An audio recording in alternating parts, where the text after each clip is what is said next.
धन्यवाद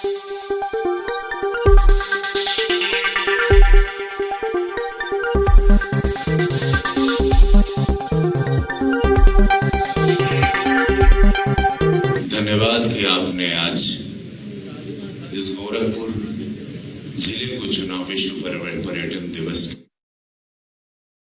पे। महाराज जी खातिर गड़गड़ा के कुल लड़का बच्चा लोग जोरदार ताली।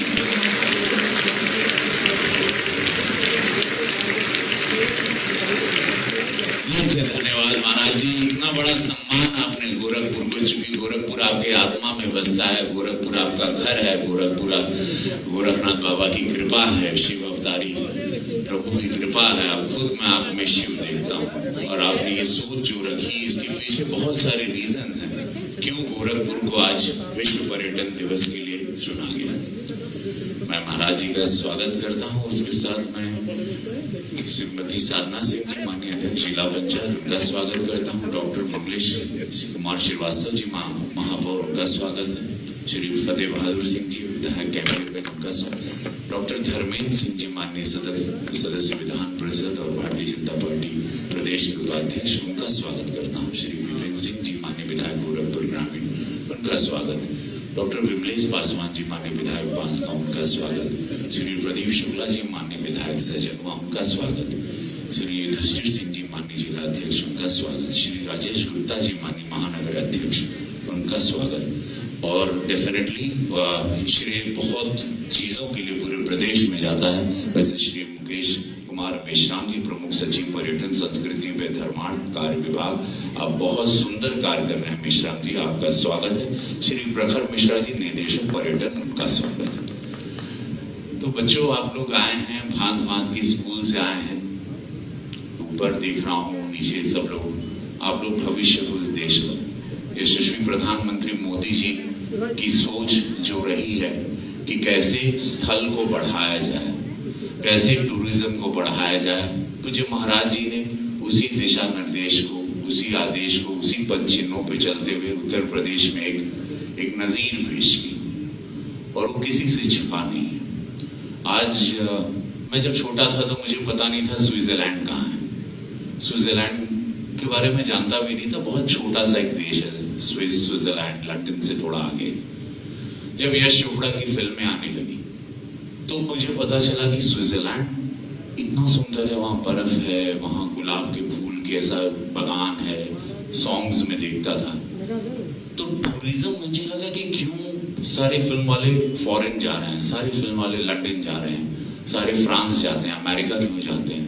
बिकॉज उनके पास उस टाइम पे सड़कें थी, टूरिज्म के साधन थे उनको, और उनके पीछे उनका ब्रेन था, उनके जो अधिकारी थे या उनकी सरकार थी, उनका था कि टूरिस्ट आएंगे, शूटिंग्स होंगी, फिल्में आएंगी, फिल्मों में देखेंगे तो इंडियन टूरिस्ट आएंगे बहुत ज़्यादा और बहुत सारा धन आएगा।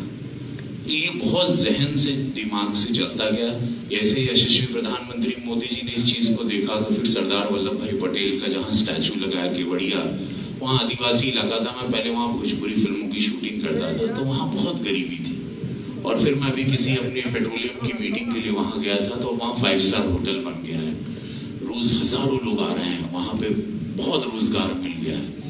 वैसे पूज्य महाराज जी ने जहाँ जहाँ बनाया, चलो एग्जाम्पल के लिए गोरखपुर, अब आप लोग देख रहे हैं कि गोरखपुर में 31st की नाइट हो या 15 अगस्त हो, इसी नौकायन पे जहाँ यहाँ पर 1 से 1.5 लाख लोग आते हैं, यहाँ रोज संडे सैटरडे वीकेंड में 10 से 20 हजार, 30 हजार, 40 हजार लोग आते हैं। यहाँ हजारों लोगों का पेट पलता है, हजारों परिवार का पेट पलता है। अभी यहाँ पे रामगढ़ झील में पानी में क्रूज उतरेगा। तो ये जो महाराज जी की सोच है कि कैसे झील में पानी भारत टेराकोटा वाले, जो महाराज जी की सोच है कि कैसे चीजों को बढ़ाते, टेराकोटा वाले कॉलेज या बच्चे को या कैसे चीजों को बढ़ाते, सेल्फी पॉइंट बनाए कॉलेज में गए, कैसे टेक्निकली काम घुमाए, कैसे यहाँ सेल्फी पॉइंट बनाए लव गोरखपुर। आप लोग देखेंगे जितनी भी रील्स आ रही है इंस्टाग्राम बात करें बच्चों, गोरखपुर 5 ज्यादा शूटिंग चल रही है आज। अभी सारे जितने बड़े बड़े कलाकार हैं भोजपुरी के, सब इस वक्त यहाँ पर आए हुए, यहाँ सारे होटल्स बुक हैं, छोटे बड़े सब होटल बुक हैं। तो ये रोजगार का बहुत बड़ा जरिया बनता है पर्यटन। अब हमारे धार्मिक चीजें, गोरखनाथ मंदिर सब लोग जाते ही हैं, वैसे अब अयोध्या राम मंदिर बनेगा, बाबा विश्वनाथ का मंदिर बन गया, तो लोग गोवा से ज्यादा लास्ट ईयर सबसे ज्यादा टूरिस्ट बाबा विश्वनाथ में गए और बच्चे गए, एनआरआई सब लोग आ रहे हैं। अब सब लोग गोवा नहीं जा रहे, बाबा विश्वनाथ जा रहे हैं। धर्म के प्रति आस्था बढ़ रही है, संस्कृति के प्रति, अपने इतिहास के प्रति। इतना सुंदर है, 6 लेन है, 4 लेन है, रिंग रोड बन रहा है, फर्टिलाइजर है, एम्स है, अनगिनत कुसमी जंगल है, बुढ़िया माता का मंदिर और बच्चे एनआरआई सब लोग आ रहे हैं। वहाँ पे बिजली व्यवस्था, होटल, अभी 5 स्टार होटल की यहाँ पे लाइन लग रही है लगातार। अभी मैरिट हो गया, अभी ताज का काम शुरू होगा, अभी 100 रूम्स का ये क्रूज शुरू हो जाएगा, वहाँ रमाडा बन गया है, अनगिनत और होटल्स आ रहे हैं, वहाँ गीडा इंडस्ट्रियल एरिया है। सो टूरिज्म 14 एयरक्राफ्ट चल रहे हैं, तो सब लोगों को आना आसानी होगी। 1 लाख लोग रोज ट्रेन से आवागमन कर रहे हैं, रेलवे स्टेशन अब अभी ऐतिहासिक हो जाएगा। तो गोरखपुर में आज हम कहीं गए थे कुछ इनॉग्रेशन में, सब कैलकाटा के लोग आए थे, सब रिच जेंट्री थे, एजुकेटेड लोग थे, हमसे बोल रहे थे Gorakhpur is become so beautiful now, so clean city. तो ये सारी चीजें पर्यटन, आज महाराज जी ने सुबह में कुछ बच्चों के स्कूल की बहुत सारी बसों को 10 बस भेजी जो कुशीनगर के लिए टूरिज्म में गए कि you must know your history.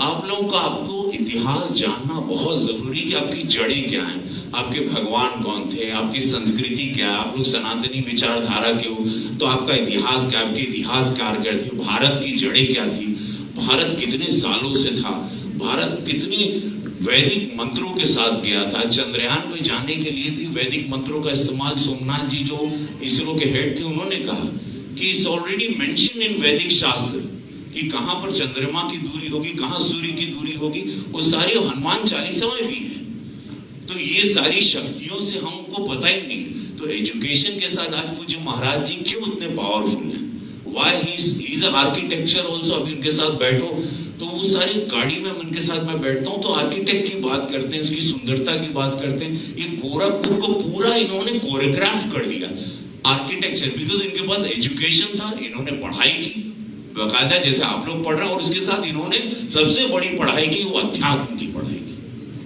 तो ये स्पिरिचुअल और एजुकेशन का जो संगम है ये आपको इतना पावरफुल व्यक्ति बना देगा कि आप एकदम शक्तिशाली हो जाओगे। आपको कोई तोड़ नहीं सकता, आपको कोई गिरा नहीं सकता, आपको कोई खत्म नहीं कर सकता जब आपके पास एजुकेशन और अध्यात्म है। तो आज ये पर्यटन का दिवस जो मनाया जा रहा है ये बहुत इंपॉर्टेंट है। अभी जैसे अभी महाराज जी कह रहे थे साइबेरियन, अभी विंटर में साइबेरियन बर्ड्स अभी यहाँ बहुत आएंगे। 110 एकड़ में अशफाकुल्ला पार्क है, आप लोग जाइए, वहाँ सुंदर सुंदर प्राणी पूरे देश से आए हुए हैं, अनगिनत ऐसी सुविधाएं हैं। हमारा बौद्धिक यहाँ पे संग्रहालय है। यू मस्ट नो कि आपका इतिहास क्या है, फिर आपको एजुकेशन में भी बहुत स्ट्रेंथ मिलेगा।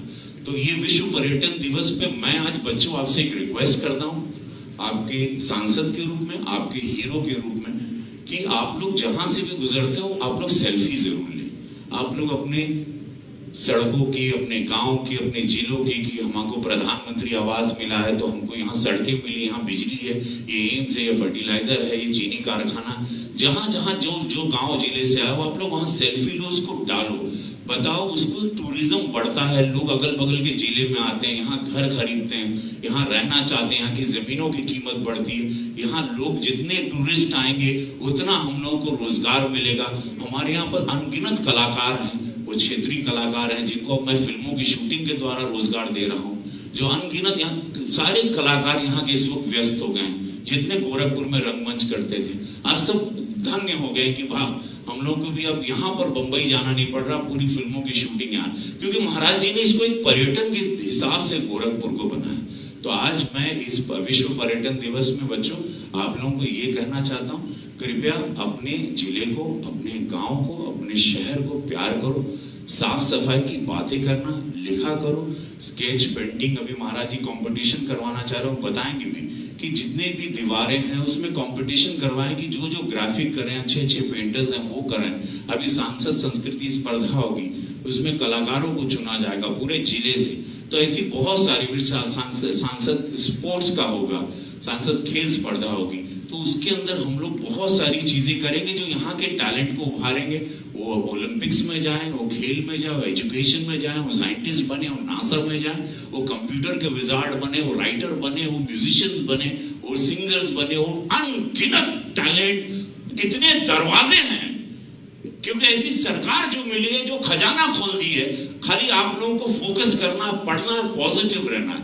पॉजिटिव इज वेरी इंपॉर्टेंट, क्योंकि इम्पॉसिबल वर्ड के अंदर भी लिखा है आई एम पॉसिबल। तो there is nothing called impossible, everything you kids can do. आप लोग सब कुछ कर सकते हो। बस मैं इसी शब्दों के साथ अपनी वाणी को विराम देता हूँ। बोले दोनों हाथ उठा लो, बोले नमः पार्वती पदे हारा हारा महादेव। बोले भारत माता की, भारत माता की वंदे। ये जज्बा तिरंगे के प्रति रखना अपनी भारत माता की, आप लोग कभी जीवन में फेल नहीं होंगे। Thank you so much. हमारे उत्तर प्रदेश का पूरा पर्यटन इसमें समाहित है। आप सभी की जोरदार तालियां विमोचन के अवसर पर अपेक्षित है।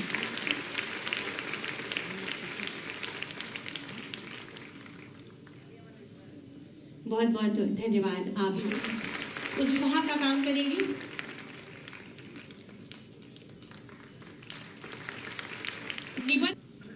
आयोजित आज के इस कार्यक्रम में मंच पर उपस्थित गोरखपुर के लोकप्रिय सांसद श्री रविकिशन शुक्ला जी, जिला पंचायत के अध्यक्ष श्रीमती साधना सिंह जी, महापौर डॉक्टर मंगलेश श्रीवास्तव जी, विधान परिषद सदस्य डॉक्टर धर्मेंद्र सिंह जी, मान्य विधायकगण श्री विपिन सिंह जी, डॉक्टर विमलेश पासवान जी, श्री प्रदीप शुक्ला जी, भारतीय जनता पार्टी के जिला के अध्यक्ष युधिष्ठिर सिंह जी, महानगर अध्यक्ष राजेश गुप्ता जी,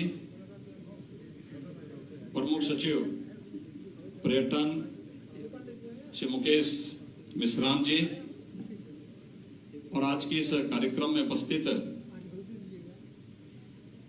उत्तर प्रदेश के अंदर पर्यटन विकास की संभावनाओं को बढ़ाने के लिए और इस क्षेत्र में रुचि रखने वाले सभी महानुभाव और प्यारे बच्चों, मैं सबसे पहले पूरे प्रदेश वासियों को विश्व पर्यटन दिवस की हृदय से बधाई देता हूं। पर्यटन हम सबके जीवन में एक नया परिवर्तन करता है, एक नया माहौल हम सबको देता है, और अगर कहा जाए तो यह जीवन को जीने की एक नई विधा हम सबके सामने प्रस्तुत करता है। इसलिए इनके इस फील्ड की उन संभावनाओं को टटोलने और उसके माध्यम से प्रत्येक नागरिक के जीवन में उत्साह और उमंग की भावनाओं का संचार करने की दिशा से पर्यटन की उन ढेर सारी संभावनाओं को आज हम सबको सामने लाने की आवश्यकता है। मैं इसकी शुभकामनाएं आप सबके प्रति देता हूं। हम सब जानते हैं कि इस बार की जो थीम है विश्व पर्यटन दिवस की, tourism and green investment. Tourism की जो संभावनाएं, जो हमने पहले भी कहा, अगर आप भारत की दृश्य या उत्तर प्रदेश की दृश्य देखेंगे, इसमें दो प्रकार की टूरिज्म के दो प्रकार हम सबको देखने को मिलते हैं। एक है जो परंपरागत रूप से धार्मिक दृश्य लोग आते थे, श्रद्धालु हैं, वे हर वर्ष आते हैं मंदिरों में, धाम में दर्शन करने, गंगा स्नान करने, पूरा एक इकोसिस्टम उनका साथ चलता है। और दूसरे हैं जो पर्यटन मनोरंजन की दृष्टि से आते हैं, एक रुचि होती है, वे परिवार के साथ वे भी आते हैं, मनोरंजन भी करते हैं और उससे ज्ञानवर्धन भी होता है। ये दो पक्ष भारत के परिप्रेक्ष्य में, उत्तर प्रदेश की परिप्रेक्ष्य में बहुत महत्वपूर्ण रखते हैं। और इसमें अगर आप देखेंगे आज के समय में पर्यटन की इतनी विधाएं जन्म ले चुकी हैं। अगर उत्तर प्रदेश की दृष्टि आप देखेंगे तो स्पिरिचुअल टूरिज्म का जितना सघन और धनी उत्तर प्रदेश है, मुझे लगता है दुनिया के अंदर अन्यत्र यह मिलना बहुत कठिन है। पिछले एक वर्ष के अंदर उत्तर प्रदेश के अंदर 30 करोड़ पर्यटक धार्मिक दृष्टि से यहाँ के अलग अलग पवित्र धामों का दर्शन करने के लिए आए हैं और दर्शन करके फिर यहां से निकले हैं। 30 करोड़ ये केवल एक संख्या नहीं है, ये 30 करोड़ के पीछे पूरा एक इकोसिस्टम छुपा हुआ है। ये 30 करोड़ गाड़ी से आए होंगे तो उतने टैक्सी या उतनी बसेज में किराया भी देकर के आए होंगे, यानी इतने नए लोगों को रोजगार मिला। वे किसी होटल में धर्मशाला में रुके होंगे, वहां का रोजगार वहां का भी बढ़ा। किसी होटल किसी रेस्टोरेंट में उन्होंने भोजन भी लिया होगा, कहीं फोटोग्राफी कराई होगी, कहीं सामान खरीदा होगा, नौका विहार किया होगा, धार्मिक स्थलों पर पैसा भी चढ़ाया होगा, फूल पत्ती खरीदी होगी, प्रसाद खरीदा होगा। यानी कितने लोगों की आजीविका जुड़ी हुई है उसके साथ। लाखों लोग उसके माध्यम से रोजगार प्राप्त किए और फिर उनकी आजीविका चली है।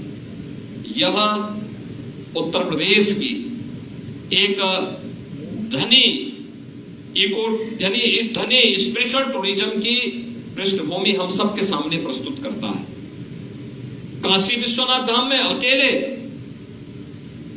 सावन के महीने में लगभग 2 करोड़ श्रद्धालु अकेले काशी में आया और काशी में आकर के बाबा विश्वनाथ के धाम का दर्शन किया। अनुमान कर सकते हैं पहले इतनी बड़ी संख्या में लोग नहीं आते थे, लेकिन जब धाम बना वहां पर्यटन की सुविधाएं बढ़ी, लोगों के लिए अच्छी सुविधाएं आई, आसानी से दर्शन हो सकता है, लोगों के सामने संदेश गया तो पूरा देश और पूरी दुनिया काशी के लिए उमड़ पड़ती है। अयोध्या में राम जन्मभूमि पर भगवान राम का भव्य मंदिर बन रहा है। पहले असुविधा थी, आज सुविधा है, तो पूरा देश और पूरी दुनिया अयोध्या के लिए दर्शन करने के लिए टूट पड़ती है। पहले मथुरा वृंदावन में लोग जाते थे, परेशानी होती थी, आज बड़ी संख्या में लोग जा रहे हैं क्योंकि आज सुविधाएं बढ़ी हैं, आसानी से पहुंच सकते हैं, दर्शन करने में उतनी दिक्कत नहीं है जितनी पहले थी, तो लोग आसानी से दर्शन कर लेते हैं। आप में से बहुत सारे लोग विंध्यवासिनी धाम मिर्जापुर गए होंगे, पहले कंजेशन था, आज वहां कॉरिडोर बन रहा है, आज सुविधा बढ़ चुकी है, पहले की तुलना में कई गुना लोग वहां पर आए हैं और गोरखपुर के लोगों को बहुत दूर जाने की आवश्यकता नहीं। इस रामगढ़ ताल में आज से 5 साल 7 साल पहले लोग आते भी नहीं थे, लेकिन आज रात्रि के समय शाम को 5 बजे से लेकर के रात 12 बजे तक 15,000 से 20,000 गोरखपुर के वासी, उनके अतिथिगण यहाँ आकर के पर्यटन का आनंद लेते हैं, झील का आनंद लेते हैं। आपने देखा होगा ये झील यहाँ पर है, नौकायन भी होता है और नौकायन के साथ बहुत सारे नाविकों के भी उसमें आजीविका चलती है, लेकिन इसके साथ ही यहाँ पर लगभग 200 के आसपास पटरी व्यवसायी हैं, कोई खोमचा लगाता है, कोई ठेला लगाता है, उनकी आजीविका अलग से चलती है, फोटोग्राफर अलग से हैं, उनकी अलग से चलती है, सभी की अलग अलग आजीविका चलती है। और कोई टेम्पो से आता है, कोई ई रिक्शा से आता है, कोई टैक्सी से आता है, कोई किसी अन्य साधन से आता है, अलग अलग उससे आता है, वो आकर के इसका आनंद अलग से लेता है। यानी इतने लोगों की आजीविका केवल कोई व्यक्ति वहां आने भर से बढ़ जाती है। तो ये तो स्पिरिचुअल टूरिज्म और फिर इसके बाद इको टूरिज्म के साथ जब हम जुड़ते हैं, उत्तर प्रदेश में इसकी बहुत सारी साइट है, बहुत सारी साइट है, पहले से भरी पड़ी। हम तो सोगी वरवा को भी इसके साथ जोड़ना चाहते हैं। कर्तनिया पहले से ही देश के अंदर विख्यात है, पहले से उत्तर प्रदेश के अंदर और भी अन्य ऐसे साइट हैं जिसमें ढेर सारी संभावनाएं हैं। हेरिटेज टूरिज्म के लिए भी अनंत संभावनाएं हैं। और प्रधानमंत्री मोदी जी ने आजादी के अमृत महोत्सव में जिस पंच प्रण की याद दिलाई थी पूरे देशवासियों को, उनमें से एक विरासत के प्रति सम्मान का भाव भी है। तो विरासत के प्रति सम्मान का भाव दोनों प्रकार के, एक विरासत के प्रति सम्मान का भाव अपनी परंपरागत धार्मिक स्थलों के प्रति सम्मान का भाव है ही, लेकिन देश की आजादी की लड़ाई को एक नई ऊंचाई देने वाले महान स्वतंत्रता संग्राम सेनानियों की स्मारक हर जनपद हर विकास खंड में बने हैं, उनके प्रति भी सम्मान का भाव हमारे मन में जागृत हो। वहां पर भी हम लोग गांव के लोगों को लेकर के जाएं। गांव में कोई अतिथि आता है तो वहां पर उनको ले जा करके उनको बताए जाने की आवश्यकता है कि देखिए ये हमारी आजादी की लड़ाई के महानायक हैं, इन लोगों के नेतृत्व में देश की आजादी की लड़ाई लड़ी गई थी।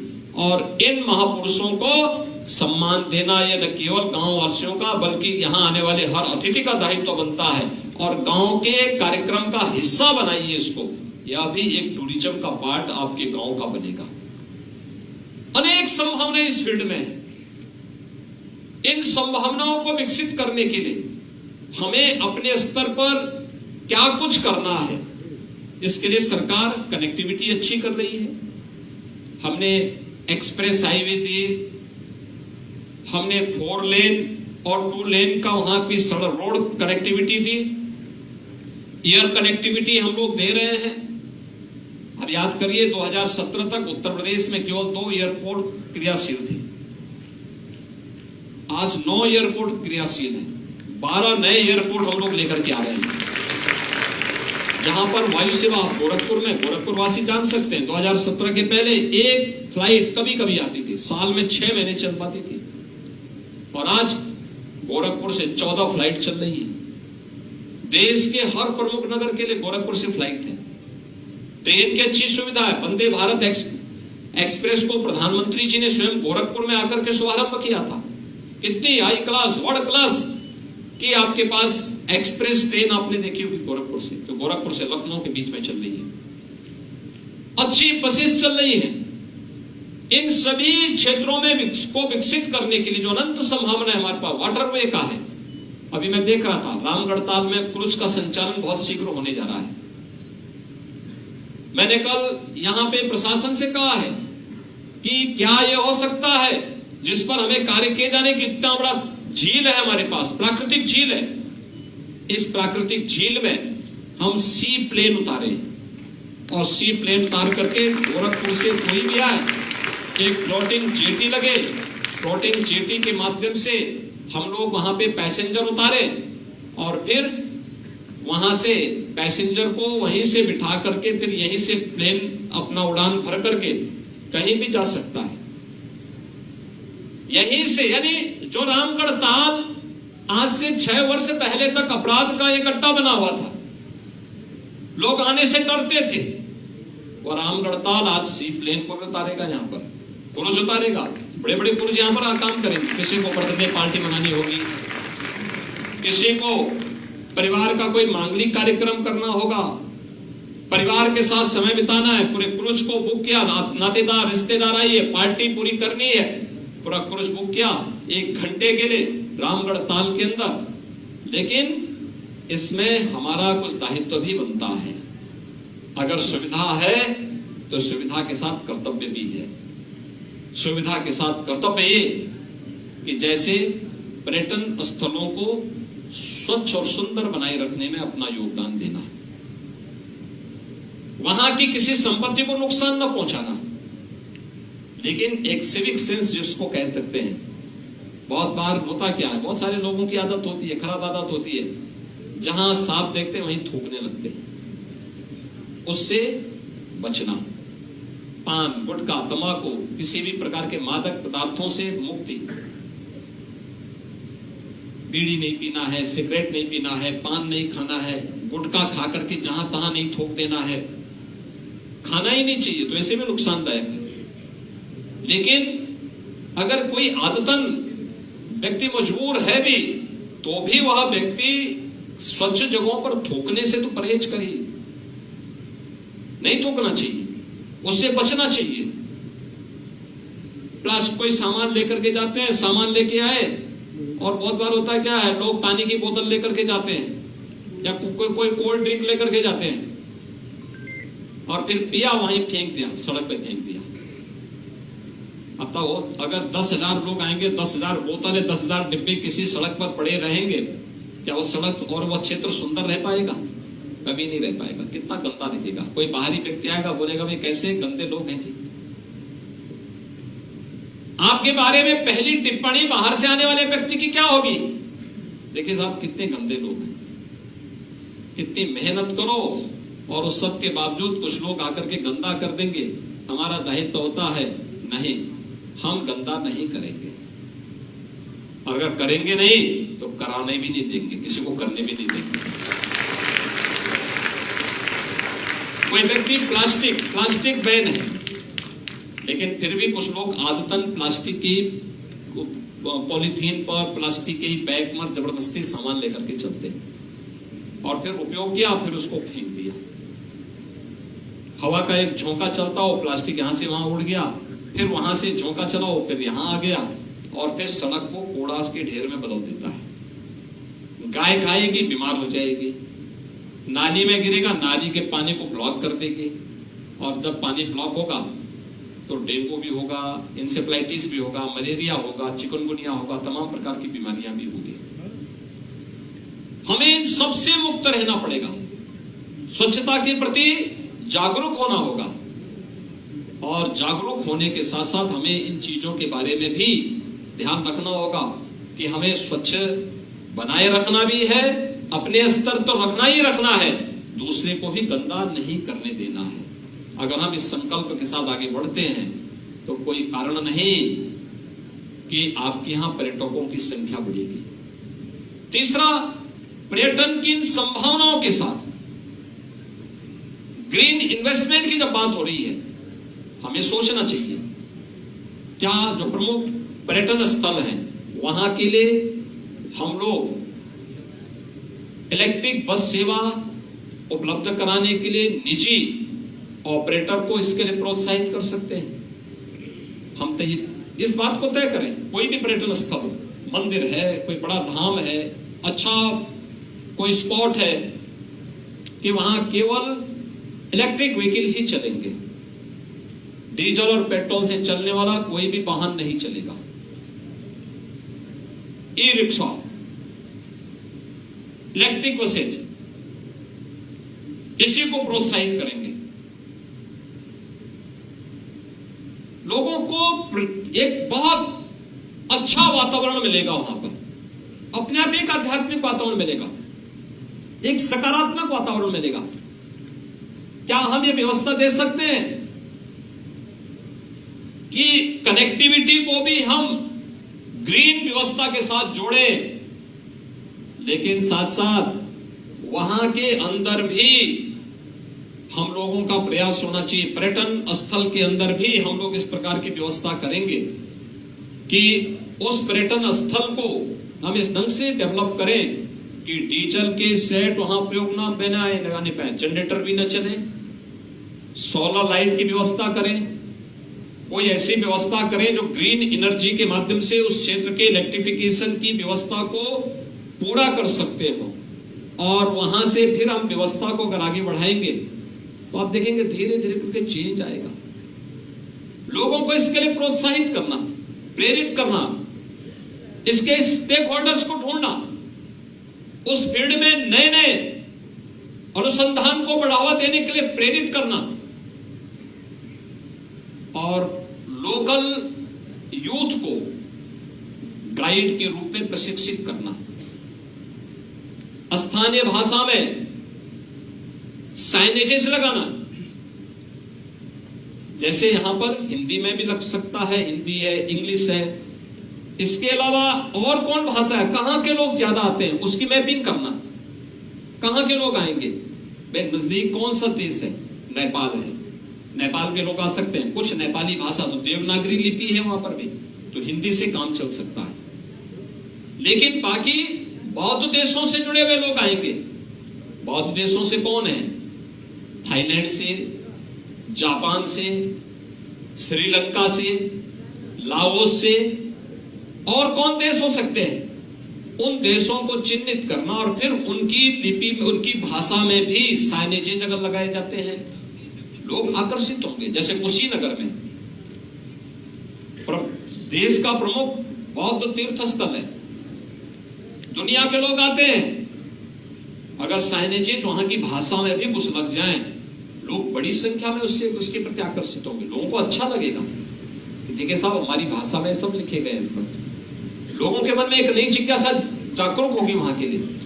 अगर हम डिजिटल टूरिस्ट गाइड उनको दे दें, उपलब्ध करा दें, ये सिटी है गोरखपुर का ही आप ले लें, गोरखपुर सिटी के अंदर कौन जगह कहां पर है, कहां से जाना पड़ेगा, रेलवे स्टेशन से, बस स्टेशन से, एयरपोर्ट से, कैसे हमें एयरपोर्ट से गोरखनाथ मंदिर जाना है, कैसे जाना है, क्या सुविधाएं मिलेंगी, गोरखपुर में रहने के लिए कहां कहां होटल है, गोरखपुर में और जगह कहां, गीता प्रेस कहां पे है, रामगढ़ ताल कहां पे है, गोरखपुर का अस्फाउल्लाह खां प्राणी उद्यान कहां पर है।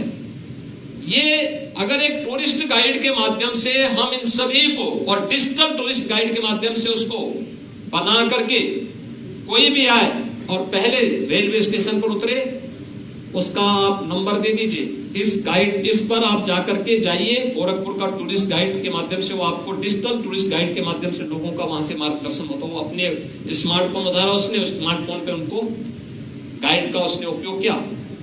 या लोकल युवाओं को प्रशिक्षित करना, स्कूल कॉलेजेस में सर्टिफिकेट कोर्स हो, वहां पे हम लोकल लोगों को लोकल भाषा में तो उनको प्रशिक्षण दे ही, लेकिन साथ साथ अंग्रेजी का, या जहां के टूरिस्ट ज्यादा आते हैं उन देशों की भाषा में भी थोड़ा उनको बोलचाल की भाषा उनको सिखाने का अभ्यास कर दें। और फिर पूरे इतिहास के बारे में क्या परंपराएं हैं, कैसे आप इसको आगे बढ़ा सकते हैं।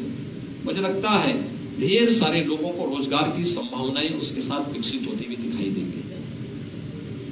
कुछ चीजें हैं जिस पर कार्य हुआ था लेकिन उसको बहुत आगे बढ़ा नहीं पाए। जैसे मंदिरों में लोग पुष्प चढ़ाते हैं, पुष्प चढ़ाने के बाद स्वाभाविक रूप से पुष्प की एक आयु होती है, 12 घंटे 14 घंटे 22-24 घंटे के बाद वो खराब हो जाते हैं, उनको उठा के फिर फेंक दिया जाता है। एक तो भगवान को अर्पित की गई चीज फेंकना पड़ता है, क्या हम उसका कोई उपयोग कर सकते हैं? उससे अगरबत्ती बन सकती है, उससे इत्र बन सकता है, उससे धूप बन सकती है, और बाकी जो थोड़ा वेस्ट बचेगा वो कंपोस्ट में आ जाएगा। कम से कम सड़क पे तो वेस्ट नहीं जाएगा, सड़क को भी गंदा भी नहीं करेगा और साथ साथ आस्था का भी अपमान नहीं होगा। हमें एक सिस्टम के साथ उसको जोड़ने के लिए तैयार होना पड़ेगा। लोगों को इसमें भी रोजगार सृजित हो सकता है। बहुत सारे लोगों को कि गोरखपुर से जुड़े हुए या किसी भी स्थल से जुड़े हुए सभी मंदिरों के, सभी धर्म स्थलों के, जहां जहां पुष्प चढ़ते हैं, सभी पुष्प को एक जगह एकत्र करवाना और फिर उसको हम एक सिस्टम के साथ जोड़ दें। बहुत सारे लोगों को उससे रोजगार मिल सकता है, सफाई भी रहेगी और साथ साथ आपको रोजगार के भी सृजन की नई संभावनाओं को विकसित किया जा सकता है। और गोरखपुर में तो इस दृष्टि से, टूरिज्म की दृष्टि से तीनों प्रकार की टूरिज्म है। भारत की ज्ञान की प्राचीन परंपरा के साथ जोड़ने के लिए गीता प्रेस आपके पास है, धार्मिक दृष्टि से गोरखनाथ मंदिर है, इको टूरिज्म की दृष्टि से अगर आप आएंगे रामगढ़ ताल, इतना अच्छा ताल आपके पास है।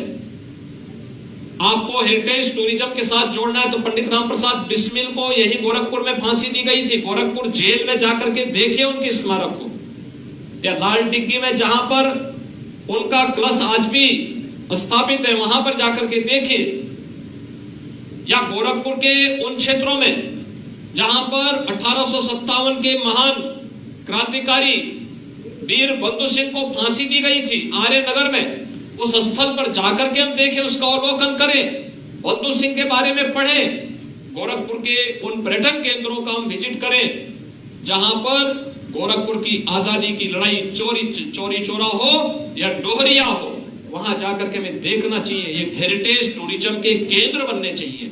इनको विकसित करने के लिए हमारे स्तर पर प्रयास होने चाहिए। विद्यालयों के टूर जाएं, वहां पर उनको बताने के लिए स्थानीय स्तर पर गाइड हो, बताएं, 15 मिनट 20 मिनट का उनके लिए एक फिल्म वहां पे प्रदर्शित हो, उनको बताया जाए कि इस स्थल का क्या कंट्रीब्यूशन है देश की आजादी के बारे में, और फिर कंपटीशन इस आधार पर होनी चाहिए कि गोरखपुर में आजादी की लड़ाई के दौरान कौन कौन से ऐसे प्रमुख स्थल हैं जिन्होंने देश की आजादी में महत्वपूर्ण भूमिका का निर्वहन किया था। कौन नहीं जानता है कि चौरी चौरा का ऐतिहासिक स्थल देश की आजादी का एक महत्वपूर्ण पड़ाव था। कौन नहीं जानता भारत छोड़ो आंदोलन के दौरान डोहरिया में देश की आजादी के उन महान स्वतंत्रता संग्राम सेनानियों पर एक बड़ी बर्बरता बरती गई थी, कई गांव चलाए गए थे। कौन नहीं जानता है कि काकोरी कांड के महानायक पंडित राम प्रसाद बिस्मिल को गोरखपुर जेल में अंग्रेजों ने फांसी की सजा दी थी। कौन नहीं जानता है कि गोरखपुर की 1857 के प्रथम स्वतंत्र समर में वीर बंधु सिंह के नेतृत्व में एक बड़े अभियान को आगे बढ़ा करके ब्रिटिशर से भारत को मुक्त करने के लिए एक बड़े आंदोलन को आगे बढ़ाया गया था। लोगों को जानकारी नहीं, पाठ्यक्रम का हिस्सा नहीं बन पाया, लोगों को सही तथ्य नहीं सामने लाए गए। आज आवश्यकता है वहां पर हम बच्चों को लेके जाएं, स्थानीय गाइड के माध्यम से इसका प्रशिक्षण पहले से हो, पहले से इनके बारे में हम जानकारी दें, लोगों को बताएं। ढेर सारी संभावनाएं बनेंगी और उन संभावनाओं को विकसित करने का समय आया है। और इस वर्ष के विश्व पर्यटन दिवस की थीम का उद्देश्य भी यही है, हम पर्यटन केंद्रों को विकसित भी करें, पर्यटन क्षेत्रों का भ्रमण भी करें, उसकी स्वच्छता और उसकी सुंदरता को बनाए रखने में भी योगदान दें, लेकिन साथ साथ अपनी वर्तमान पीढ़ी को इसके बारे में अवगत कराने में भी अगर हम थोड़ा प्रयास कर सकते हैं तो यह और भी फलीभूत तरी होकर के विकसित होगा, आगे बढ़ने में इसको मदद मिलेगी। और आज इसी उद्देश्य से विश्व पर्यटन दिवस के इस कार्यक्रम के साथ जुड़ने के लिए हम सब यहाँ पर आए हैं। आज प्रातःकालीन सत्र में हम लोगों ने स्कूली बच्चों को, कई स्कूली बच्चों को बसेस के माध्यम से कुशीनगर भ्रमण करने के लिए भेजा था। एक नया अवसर है, अलग अलग स्थलों पर विद्यालयों के टूर का ये अब तो राष्ट्रीय शिक्षा नीति के पाठ्यक्रम का हिस्सा बना है। केवल पुस्तकीय ज्ञान ही वास्तविक ज्ञान नहीं है, एक व्यवहारिक ज्ञान के लिए वह उन स्पॉट का विजिट करें जहां पर जाकर के उसको वास्तविक इतिहास के बारे में जानकारी मिलेगी। कौन थे गौतम बुद्ध, ये जानकारी उनको होनी चाहिए। कौन थे संत कबीर, ये जानकारी बच्चों को होनी चाहिए। कौन थे बंधु सिंह, ये जानकारी बच्चों को होनी चाहिए। कौन थे राम प्रसाद बिस्मिल, ये जानकारी उनको होनी चाहिए। ये सभी बातों को लेकर के अगर हम चलते हैं तो मुझे लगता है कि हम अपने विरासत के प्रति सम्मान का भाव भी रख पाएंगे और उस पर गौरव भी कर पाएंगे। अगर हम सम्मान दे रहे हैं तो गौरव भी करेंगे, और जब विरासत पर गौरव की अनुभूति होगी तो यह गौरव की अनुभूति हमें आगे बढ़ने के लिए प्रेरित करेगी, आगे बढ़ाएगी। मुझे पूरा विश्वास है कि विश्व पर्यटन दिवस हम सब के लिए फलीभूत हो, हम इनको विकसित करने के लिए अपने स्तर पर प्रयास करें, नई नई संभावनाओं को विकसित करने के लिए अवसर दें। मुझे बहुत प्रसन्नता है, आज यहाँ पर जो कंपटीशन हुआ था इसमें कुछ स्कूली बच्चों को तो मैंने यहाँ पे पुरस्कार दिया ही, लेकिन साथ साथ इस संबंध में